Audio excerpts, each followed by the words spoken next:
శ్రీ గురుభ్యో నమః. శ్రీమాత్రే నమః. మా భక్తి టీవీని ప్రోత్సహిస్తున్నటువంటి మా ప్రేక్షకులందరికీ ధన్యవాదాలు తెలియజేస్తూ 31 ఆగస్టు నుంచి 6 సెప్టెంబర్ వరకు గల కాలానికి రాశి ఫలితాలు తెలియజెప్పుకుందాం. ముందుగా గ్రహస్థితులు. మిథునంలో గురువుగారు ఉన్నారు, కర్కాటకంలో శుక్రుడు, సింహరాశిలో రవి బుధ కేతువులు, కన్యరాశిలో కుజుడు, వృశ్చిక రాశిలో చంద్రుడు, కుంభరాశిలో రాహువు, అలాగే వక్రించినటువంటి శనిగారు మీనరాశిలో. గ్రహస్థితులు ఇలా ఉంటూ ఉండగా ఒక్క చంద్రుని యొక్క గమనము మాత్రమే వారాంతంలో మారి ఉన్నది. మిగతా గ్రహస్థితులన్నీ కూడా వార ప్రారంభంలో ఏ విధంగా ఉన్నాయో వారాంతంలో కూడా అదే విధంగా ఉన్నాయి, ఇంకా మార్పు చెందలేదు. గ్రహాల సమ్మేళనాల విషయానికి వస్తే రవి బుధ కేతువుల యొక్క స్థితి సింహ రాశిలో కలిసి ఉంటూ రాహు గారి యొక్క దృష్టిలో ఉన్నారు. ఇక్కడ బుధాదిత్య యోగం మంచిదే అయినప్పటికీ కేతువు మీద రాహు దృష్టి కానీ, రవి గారి మీద రాహు దృష్టి కానీ, బుధుడి మీద రాహు దృష్టి కానీ అంతగా బాగలేదు. వినికిడి సమస్యలు ఉండడానికి, చర్మానికి సంబంధించినటువంటి ఇబ్బందులు, రక్తానికి సంబంధించినటువంటి ఇబ్బందులు ఉండడానికి, పితృవంశ దోషాలు ఈసరికే జాతకంలో జన్మజాతకంలో ఎవరికైతే పితృవంశ దోషాలు ఉంటాయో వారికి కొన్ని రకాల ఇబ్బందులు అనేవి కనిపిస్తూ ఉంటాయి. వీటికి తప్పనిసరిగా పరిహారం చేసుకోండి. రవి బుధ కేతు రాహు ఈ 4 గ్రహాలకి స్తోత్ర పారాయణాలు చేసుకోవాలి.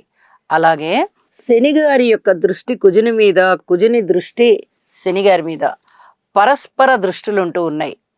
ఇది చాలా పదునైనటువంటి దృష్టి. రోడ్డు ప్రమాదాలు, హృద్రోగాలు, రక్తస్రావాలు, కోర్టు కేసులు, పెద్ద మనుషుల పంచాయతీలు, భూమి తగాదాలు, ఇతరత్ర స్థిర చరాస్తుల తగాదాలు, ఏదైనా కొనుగోలు అమ్మకాలు, వాహనాలు కానీ లేదా భూమి కానీ, ఇతరత్ర యంత్రాలు, యంత్ర పరికరాలు, మిషనరీకి సంబంధించినవి కానీ, ఇలాంటి వాటి విషయాలలో చాలా ఇబ్బందులు అనేవి కనిపిస్తూ ఉంటాయి.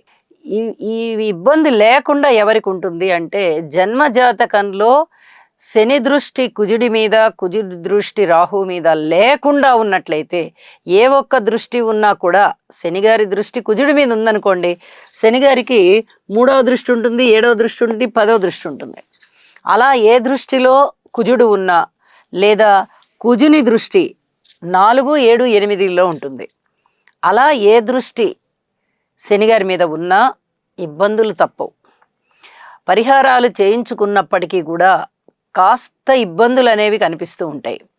కాబట్టి శని కుజ స్తోత్రాలు తప్పనిసరిగా పారాయణ చెయ్యండి. ఇది చాలా చాలా చెప్పదగినటువంటి సూచనగా తెలియజేస్తూ ఉన్నాను.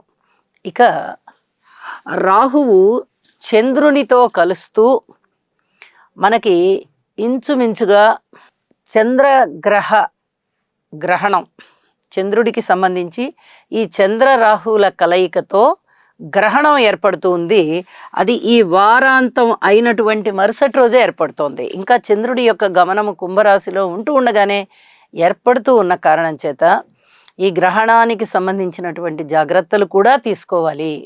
ఇది కూడా చాలా చెప్పదగినటువంటి సూచనగా తెలియచేస్తూ ఉన్నాను. ఇక రాశుల్లోకి వెళ్దాము, ఫలితాలు తెలియజెప్పుకుందాం. మీనరాశి. మీనరాశి వారికి ఈ వారం రోజుల కాలాన్ని కూడా మనం ఒక్కసారి పరిశీలన చేసినట్లయితే 4 గ్రహాల యొక్క ఉనికి చాలా బాగుంది అని చెప్పి తెలియచెప్పచ్చు. పంచమ స్థానంలో శుక్రాచార్యుల వారు బాగున్నారు. ఇక షష్ఠ స్థానంలో రవి బుధ కేతువులు బాగున్నారు. ఈ 4 గ్రహాలు కూడా మీకు సంతాన రీత్యా అనుకూలించేవి, ఆదాయం రీత్యా అనుకూలించేవి. అలాగే ఏ పని చేపట్టినా దానిలో విజయ అవకాశాలు ఉంటాయి. మీ సొంత పనుల మీద విజయ అవకాశాల కన్నా మీరు ఎవరి కోసమైతే పని చేస్తున్నారో వారి యొక్క ఫలితాలు మీరు చేయడం ద్వారా విజయ అవకాశాలు వస్తాయి. ఇది చాలా విచిత్రమైన పరిస్థితి. ఏమండి, మా పరిస్థితులు మాకు అనుకూలంగా ఉండవా? ఎవరికో మేము ఏదైనా సహాయం చేసినా, లేకపోతే ఏదైనా మాట సహాయం చేసినా, ఏదైనా పని చేసి పెట్టినా వాళ్ళకి బాగుండడం ఏంటండి అంటారు. ఇక్కడ అలాంటి పరిస్థితే వస్తుంది. మీకు గ్రహస్థితులు అనుకూలంగా ఇంకా పూర్తిగా రాలేదు. శనిగారు ఉన్నారు రాశిలో, వక్రించున్నారు. ఆయన వ్యయస్థానంలో రాహు ఉన్నారు, అర్ధాష్టమ స్థానంలో గురువు ఉన్నారు. ఈ 3 చాలా వ్యతిరేకంగా కనిపిస్తూ ఉన్నాయి. మీకు పరిస్థితులు అంతగా అనుకూలత లేకుండా ఉండేందుకు కనిపిస్తూ ఉన్నాయి. కుజుని యొక్క సప్తమ స్థాన దృష్టి మిమ్మల్ని చాలా ఇబ్బంది పెడుతోంది. పబ్లిక్ రిలేషన్స్ విషయంలో అననుకూలతలు కనిపిస్తున్నాయి. అలాగే ఏ పని చేయబోతున్నా, ఎవరు ఏది మాట్లాడినా ఎక్కువగా కోపం వచ్చేటటువంటి పరిస్థితి కనిపిస్తోంది. ప్రయాణాల విషయంలో కూడా చాలా ఆటంకాలు కనిపిస్తాయి.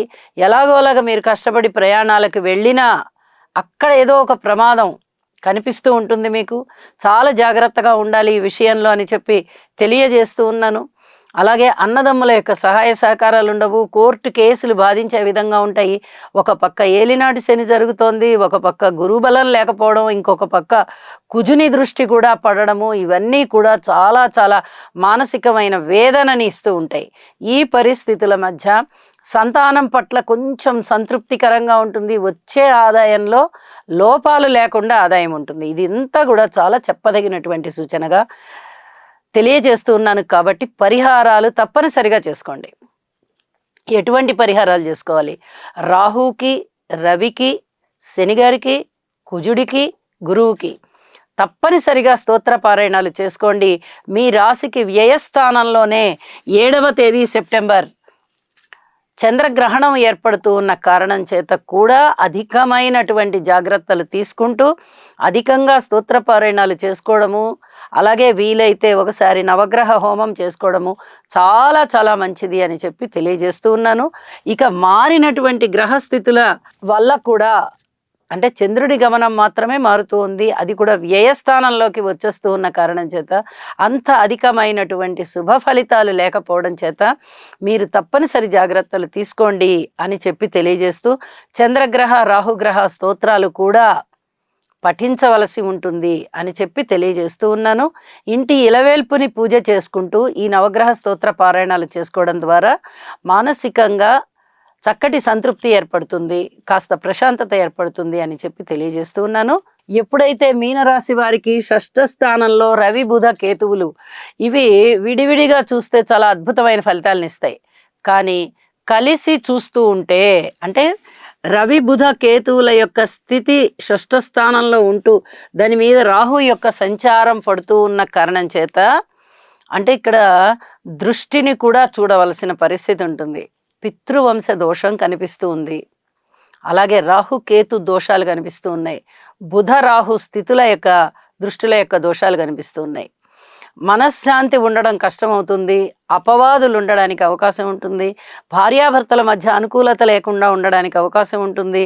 ఏదైనా వినికిడి శక్తి తగ్గడము, భార్యాభర్తల మధ్య అనుకూలత లేకుండా ఏదైనా కలహం వచ్చి దాని దుఃఖానికి దారితీయడము, ఇలాంటివి ఉంటూ ఉండడానికి అవకాశం ఉంది.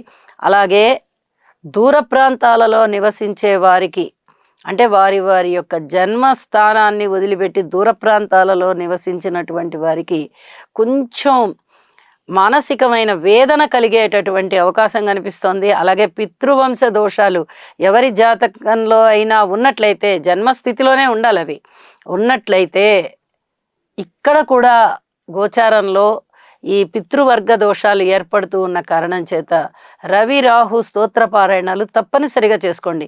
మీరు లోగడ పరిహారాలు చేసుకున్నప్పటికీ ఇప్పుడు స్తోత్ర పారాయణాలు చేసుకోవడం మటుకు మానద్దు. ఇదంతా కూడా చెప్పదగినటువంటి సూచనగా తెలియచేస్తూ ఉన్నాను. శుభం. సర్వే జనా సుఖినో భవంతు.